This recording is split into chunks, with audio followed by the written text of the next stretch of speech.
selfish to say that that this brand is just me alone. Right.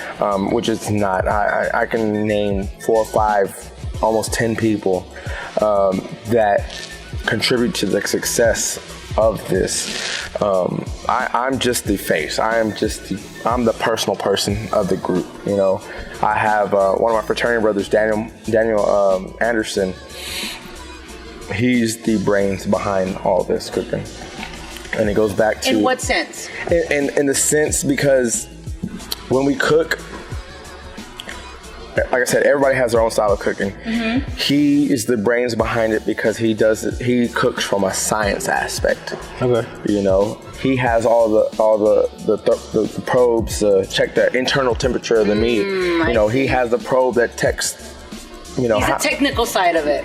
He really is. But I call him the genius. He's the mad scientist of this because I'll never forget. He came with a pen and pad one day, and he logged every hour on the hour the temperature inside the pit, the temperature inside the meat. You know, when we added a log, how long that one log took to burn out to where we needed another one to maintain that temperature. I'm like, dude, what are you doing? You're like, you're overthinking this. He goes, no. The only way you're ever going to know what you're doing and how you're doing it the right way. If you know every detail of it. Exactly. If you know every detail of it. And he's like, well, how do you know when it's done? I said, I grab it and I touch it. Like, I know by the feel of the meat or whatever I'm cooking, how it bends, how it looks, what I'm trying to get to. And that you learn from him. Yeah, from him. And that's the difference because it's like, what's all this stuff? Yeah. It's like you're doing surgery. You know? Yeah. And it was simple things like that. You're probably like, y'all doing the most. That, you know, that would, yeah. You know, I'm the one that stays up 12 hours through the middle of the night, you know, not sleeping to make sure the log is on, you know? My fraternity brother, he goes, why? He goes, you have all these things. I mean, he has monitors that you can set a temperature. If it gets below that temperature, it's gonna start chirping and it'll alert you. And you wake up and you're like, oh, I gotta put a log on, you know? Wow. So he's like, think smarter, not harder. Yeah, what you were talking about, work smarter, not harder, yeah. Yeah, but even with that, I mean, it's crazy now that I have the support and, you know, it's gotten to where we're at now. We just work well together. You know, he's the brains behind it. We have the same goal as what we want our food to taste like. It's a good fusion of new school and old school, like new technology with old school techniques. I mean, we're both around the same age, you know, and he uses these things to track it. Like I said, he's a genius with this. He's a scientist with it. You know, he doesn't do the guessing game that I do. You know, he does it. This is what it's showing, this is what it is, and that's how it's gonna be. Right. You know, so when we do cook-offs and stuff, you know, when I first started, it was me by myself, you know, pushing it, you know. I had help, but I knew what I wanted this taste to taste like, you know, and no one else really knew that. No one was into cooking like that, like I was. Mm-hmm. So I was up, you know, 24, 36 hours without sleeping. And if I did, I slept for like 30 minutes, you know, an hour if that, you know, just kind of give myself a break. But is it really that strenuous? Man? Yeah, I mean, it is. I mean, because I'm thinking, okay. So check this out. If that temperature drops for 30 minutes, it's going to take you at least an hour to an hour and a half to get it back to where you need. That temperature. Yeah, you know, because... So it's constantly checking the temperature. Is that what it is? That's all it is? Checking the temperature and maintaining. That's the hardest part, you know. Like keeping it there, keeping it steady. You know, it's almost like... And everybody has their own temperature. Yeah, everybody has their own has their own feel for things. You know, there's people that barbecue at 300, 350 degrees when we're low and what we call it low and slow, 250, 275, 225. I've heard that that's the best way, slow cooking. It is. I mean, it goes back to whole rushing. If you're going to rush it, it's going to taste like crap. It's going to be tough. It's going to be, you know, something like that. But if you take your time, like anything, like planting a garden, if you take your time, if you nourish it and stuff like that and give it what it needs, it's going to grow to its full potential. And that's the difference, because you asked the question earlier, when you cook with charcoal, it's more of a hot fire. It is. Which you use a log, it's more. If anybody burns something with a log, They weren't paying attention. Yeah. Dang, That pit away, they should never learn. They should never want to get on the I've only had experience with charcoal myself. Like, Yeah. I think as a girl, as a female, I feel like I'm confident with it. Yeah. Even with this, like, small science, like, you do the chicken first, that way the charcoal can get the juices. Yeah. And it'll be ready for the meat afterward. Like, Yeah. to that extent.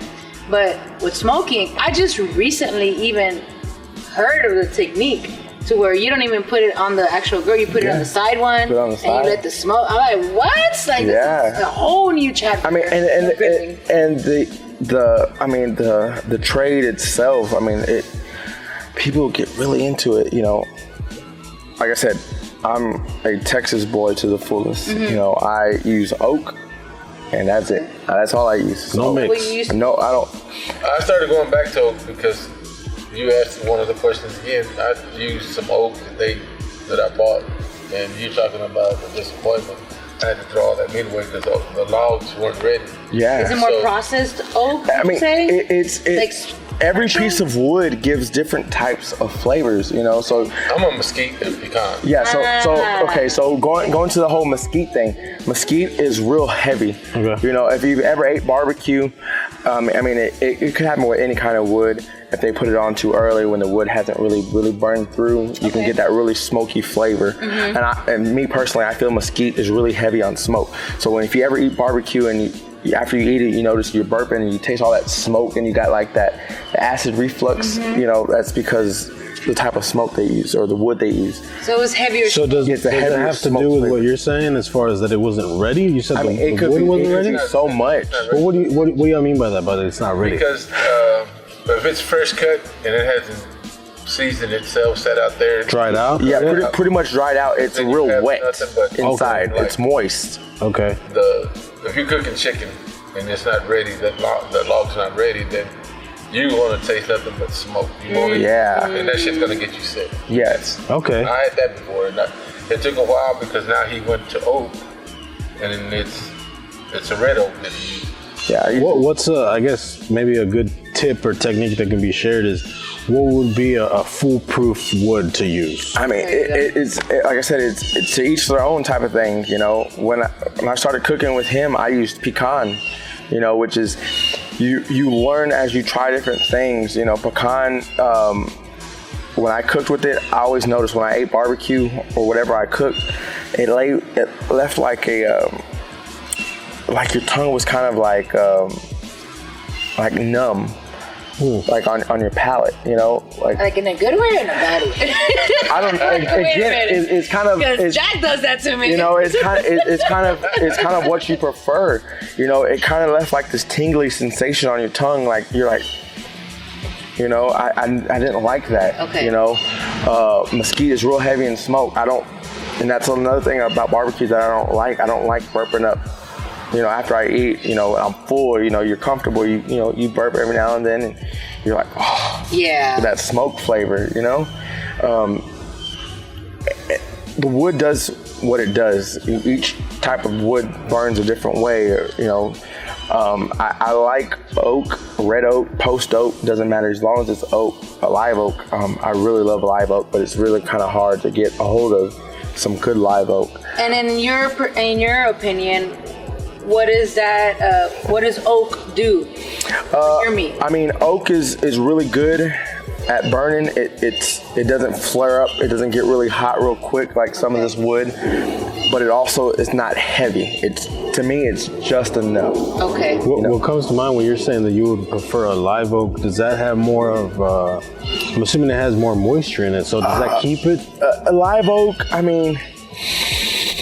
When you get into the moisture aspect, it goes back to the science. You don't want the wood to be so moist where it takes forever to light. Okay. You know, and it gives off this real heavy smoke flavor. Moisture? Do you just buy the wood and put it in there, or do you prepare the wood as well? No. I don't prepare the wood. I go to these big commercial wood places, you know, that sell to the commercial barbecue places. Okay. You know. Oh man, what is his name? I can't even think of his name where I go, but he sells to, you know, Damaris Barbecue, he sells to Papa's Barbecue. What, are they processed or? No, I mean, you pretty much just cut them, split them, and you let them dry. You know, you let them what they call mature, you let them, season is what the term is, season. And that's pretty much where the wood kind of dries out all that water and moisture. Okay. I'm curious about, I'm asking all these questions because I'm not familiar with it either, but like, for example, you're naming these different barbecue spots. The one that comes to mind right now, because you see the wood outside, is Rudy's. Yeah. Like when you drive by Rudy's, they'll have a rack outside, 2 or 3 racks outside with wood chopped up, and it's in the elements. Yeah. So obviously it's getting rained on and stuff. Does that not affect it? Yeah, it does. Because I don't like to go and buy wood from the wood place if it just rained 2 or 3 days before, because on the exterior of the wood, it's going to be moist. It's going to be stuff like that.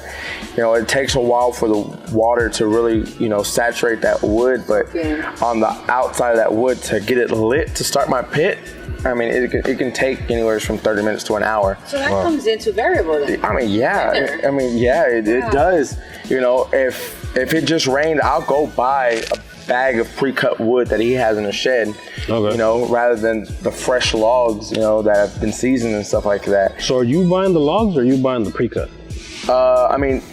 They're different. They come in different sizes. They come in chunks, not that big, or they come in, 2-foot logs is what we call them. Depends on your needs. It depends. If I have 12 briskets, little chunks is not gonna do anything. Okay. So I have to buy the logs, to keep it and maintain it. The little chunks are gonna burn out in 30 minutes. I'm gonna be buying more bags of chunks than I would if I said, hey, I need $100 worth of logs. Right. But it got to the point where we're doing benefits so often that we'd buy the pallet. Oh wow. It fills the whole bed of a truck, from the bottom to the top. And I'm my truck sitting back, and stuff like that, and we. How does that make you feel, man?